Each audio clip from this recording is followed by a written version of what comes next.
Česká televize uvádí anglický seriál. Já jsem prasátko Pepa, tohle je můj malý bratříček Tom a moje maminka. A tohle je můj tatínek. Prasátko Pepina.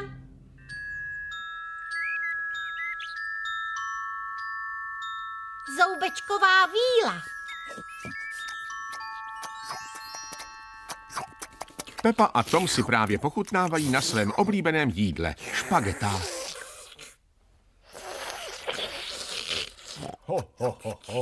To je ale rámusu. Hotovo. Alespoň bude chvíli ticho.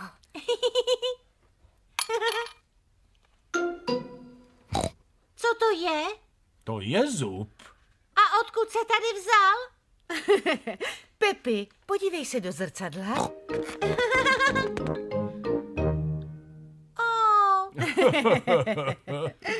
To je můj zub. Vypadl mi. Neboj se, Pepi, je to jen mléčný zub a ty vypadávají. A vyroste mi místo něj nový. Ano, vyroste, Pepi. A také to znamená, že tě navštíví zoubečková víla. Zoubečková víla? Ano, zoubečková víla.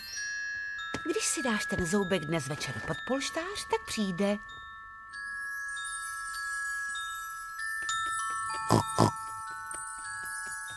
A zoubek si vezme. A na jeho místě zanechá zářivou minci. Až vyrostu, bude ze mě zoubečková víla. A co bys chtěl, aby bylo z tebe, Tome? Dinosaurus. Dinosaurus. Rychle, Tome, je čas jít spát. Nechceme přece propást tu zoubečkovou vílu. Děti si předtím, než jdou do postele, vyčistí zuby. Pepi, co to provádíš? Čistím si svůj zoubek pro zoubečkovou vílu, aby byl krásně čistý. Pepa se nemůže dočkat, až půjde spát.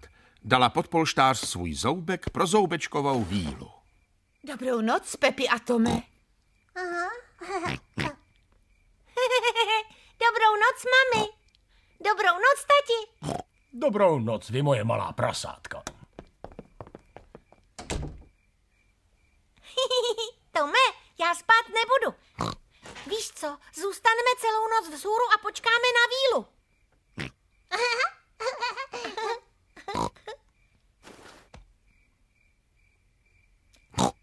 Ta víla má nějaké zpoždění.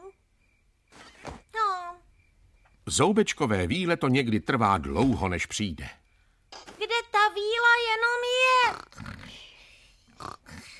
Co je to za hluk? Není to snad ta víla? Tome, neslyšíš nic? Tome. Ten hluk to byl Tom. Je tak unavený, že tvrdě usnul. Tomáš zůstat vzhůru nedokáže. Ale já ano. Já tedy ano. Počkám si na zoubkovou vílu. Já tedy rozhodně neusnu. Právě přichází zoubečková víla, ale Pepa tvrdě spí. Ahoj, Pepi. Chtěla bys tuhle minci vyměnit za svůj zoubek?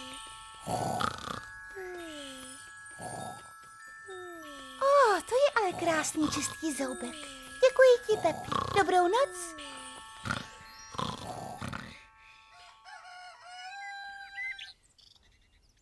Pepi, Tome, vstávejte, je ráno. Cože? Já jsem přece nespala. Přišla ta víla? Ne. Tak se podíváme pod polštář. Podívej, Pepi, zoubečková víla tady byla a nechala ti tady minci. Hurá! Ty jsi usnula, viď? No, možná jsem si na chviličku zdřímla. Příště určitě zůstanu vzhůru a zoubečkovou vílu uvidím.